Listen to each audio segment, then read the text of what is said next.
Hola a todos, soy Jordi de Singular Green y en este vídeo os vamos a explicar qué es un techo verde.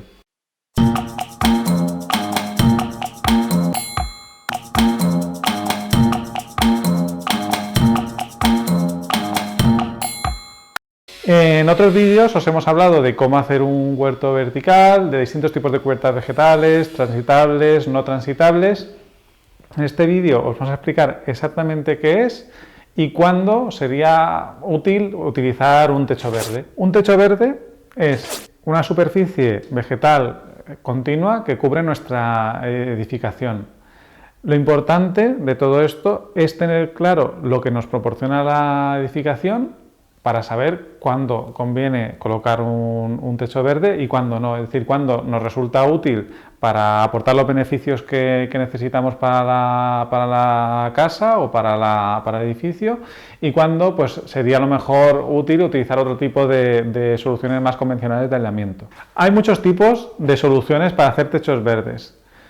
Lo que tenemos que tener claro antes de decidir si colocamos un techo verde o no es, digamos, para qué se va a utilizar ese techo verde. No es lo mismo si queremos utilizarlo como un jardín para disfrutarlo, que si lo queremos simplemente como aislamiento, que si queremos utilizar un huerto.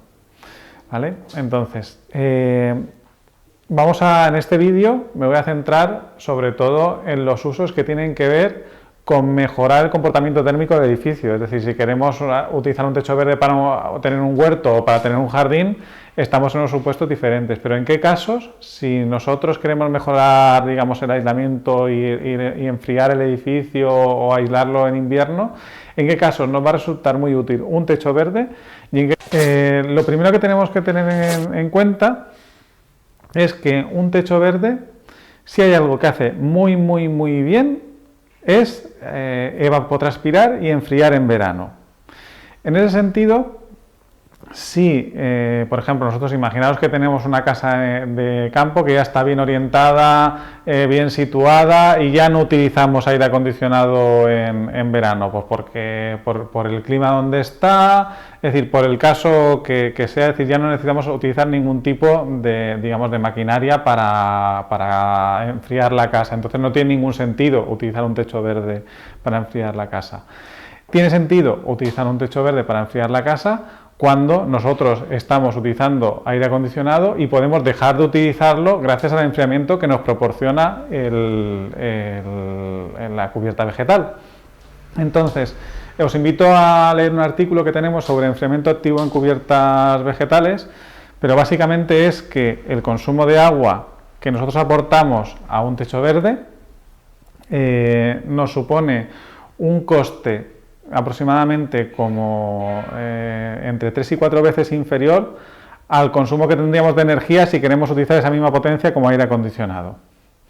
¿Vale? Entonces estamos ahorrando en dinero 3 veces, pero estamos ahorrando en sostenibilidad y CO2 muchísimo más. Entonces vamos a utilizar el techo verde cuando estemos en una situación donde estemos utilizando aire acondicionado, ¿vale? Y realmente podamos mejorar mucho el aislamiento, sobre todo en la parte superior del edificio, colocando la cubierta vegetal. El segundo supuesto en el que nos va a venir muy bien utilizar un techo verde es para utilizarlo como aislamiento contra el frío, es decir, en invierno. En ese sentido, estamos en un supuesto completamente diferente al que he explicado antes. Si en verano nos interesa regar mucho la cubierta vegetal para que la planta, digamos, evapotranspire agua y enfríe la edificación, en invierno nos interesa lo contrario, nos interesa regarla lo menos posible para que el sustrato tenga la mayor cantidad de aire posible y haga digamos, el mayor aislamiento posible. Entonces, si utilizamos una cubierta vegetal para verano, vamos a necesitar especies de vegetales que evapotranspiren mucho. Pero si estamos en un supuesto donde lo que necesitamos es que la cubierta vegetal nos aísle en invierno, os pongo 2 ejemplos muy claros. Es decir, si yo hago una cubierta vegetal en Almería, a mí en invierno me da igual porque prácticamente no hace frío, pero en verano me interesa que evapotranspire mucho y digamos, enfríe mucho. Entonces estamos en un supuesto donde es una cubierta que yo voy a regar mucho en verano para que haga esta función y voy a utilizar un tipo de techo verde. Si estamos, por ejemplo, en Valladolid, estamos en un supuesto donde me interesa muchísimo más que me aísle del frío en invierno. Entonces vamos a utilizar otro tipo de techo verde con otro sistema de riego y otro tipo de especies de plantas, porque ya no me interesa tanto, digamos, que evapotranspire en verano, porque yo no voy a estar utilizando aire acondicionado. Bueno, en Valladolid igual sí, pero para que me entendáis.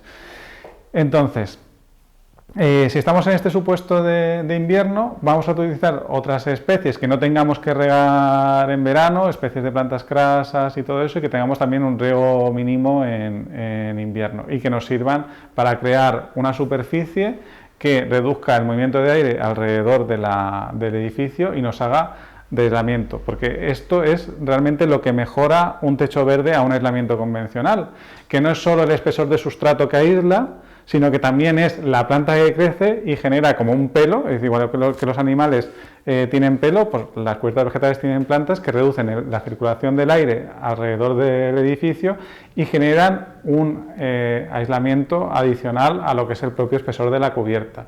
Entonces, por eso las cubiertas vegetales son elementos tan interesantes para utilizar tanto como sistemas de aislamiento como sistemas de enfriamiento activo en verano. Como veis, este es uno de los principales beneficios de los techos verdes. En los siguientes vídeos os explicaremos más beneficios de los distintos sistemas de cubiertas vegetales. Si os ha gustado, darle al like. Nos vemos en el siguiente vídeo. Hasta luego.